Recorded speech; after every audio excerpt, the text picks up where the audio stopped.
Cambridge International GCSE Chemistry, Paper 2, tip number 12, alkene reactions. There are 4 broad themes, general ideas about addition reactions, and then specifically bromination, hydration, and polymerisation. You'll most often find these questions between 34 to 38. So all reactions of alkenes are addition reactions. That is, typically 2 reactants form one product. That is the telltale sign of an addition reaction. An example, ethene and hydrogen forms the one product, ethane.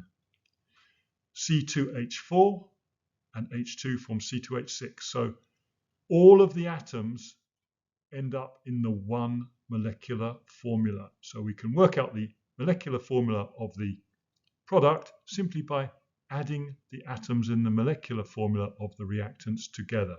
So 4 hydrogens and 2 hydrogens makes 6, for example. You are expected in this particular example to know the conditions. That is a nickel catalyst. So the hydrogenation, the reaction of ethene with hydrogen to make ethane only takes place in the presence of a nickel catalyst.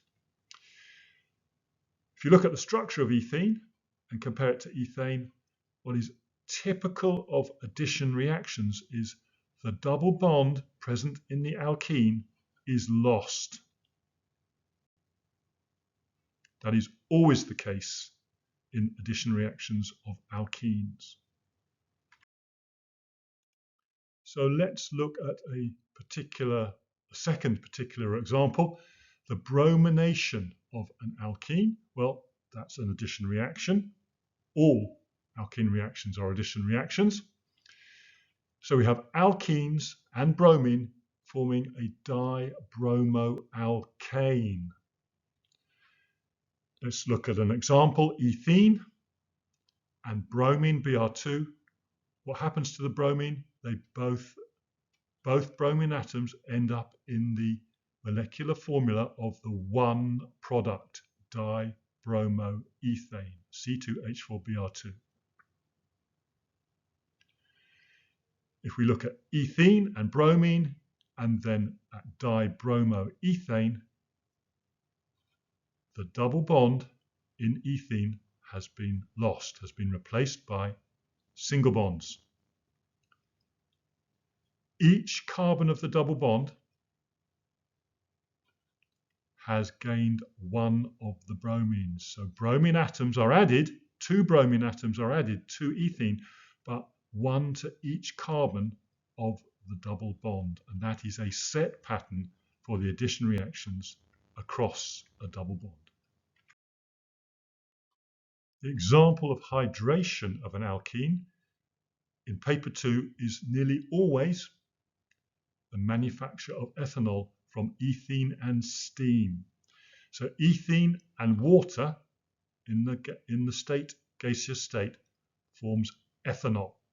Now, a common question that you are expected to be able to recall the answer to is, what are the conditions? There are 3.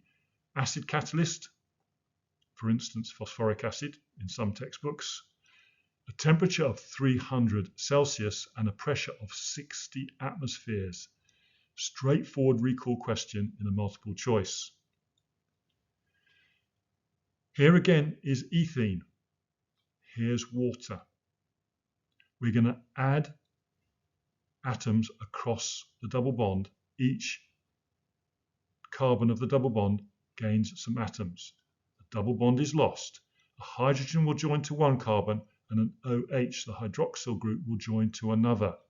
So here's our product. The double bond is lost.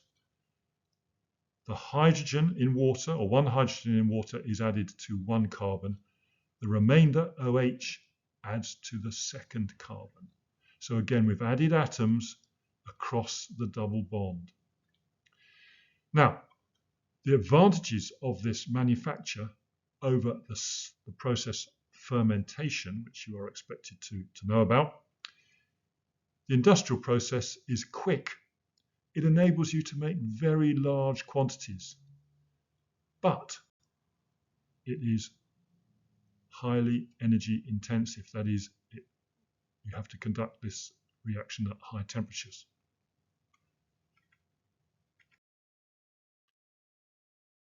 So our final category of addition reaction, polymerisation. Alkenes undergo addition polymerisation to form addition polymers. That classification often examined. An example, 2,000 ethene molecules join together in a long chain called polyethene. And there's the naming structure. Ethene becomes polyethene. Styrene would become polystyrene. Some terms you're expected to use or recognize. Ethene is the monomer. The monomers linked together to make the polymer. The monomer must contain a carbon double bond carbon. The polymer has lost that double bond in the carbon chain. So here is ethene, 2,000 represented by N, which could be any large number. And how would we draw the structure of the polymer? Well, we put our 2 carbons and our side groups, which in this case is 4 hydrogens, in the same shape, but remove the double bond and extend single bonds to the left and to the right. We then transfer N to the outside of the 2 brackets that surround our repeating unit. So our repeating unit is the 2 carbons and the 4 hydrogens with the single bond arrangement. To represent the structure of the polymer, we put the repeating unit inside a square bracket and say, right, we have 2,000, 3,000, 4,000 of these by placing an N as a subscript to the right of those brackets. So structure of the polymer like this, repeating unit like this. Now, a very common paper 2 question is to ask you to identify a monomer from a section of a polymer chain. Well, the first step in that is to identify the repeating unit. So the repeating unit will always contain 2 carbons from the extended polymer chain. So looking here, I've got carbon to 2 hydrogens, carbon to a methyl group, carbon to a hydrogen, and I've got carbon to 2 hydrogens, carbon to a methyl group, carbon to a hydrogen. So my bracket here containing 2 carbons from the carbon chain is the repeating unit. So if I draw that out, I've now got my repeating unit. You'll notice that the repeating unit is always in the shape of a capital H. So when you're looking at your carbon chain, you're always looking for 2 carbons for the horizontal row and then 4 groups above and below, just as in a capital H. So horizontal and then 2 above and 2 below. So think of a capital H and that will help you recognize the repeating unit. There are always 2 carbons in the repeating unit and then 4 side groups. How do we from that get the monomer?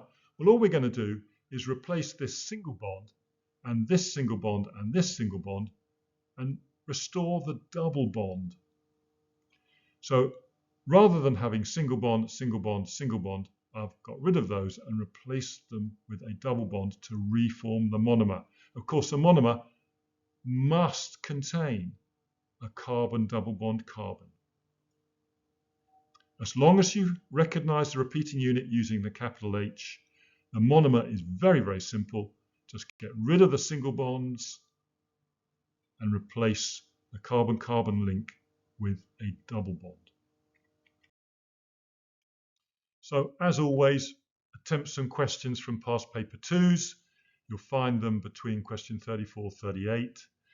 If you haven't got access to Cambridge International GCSE past papers, go to Maths and Physics Tutor website. There's unlimited supplies there for free. If you found the lesson helpful, please recommend it to a friend. Please like, and if at all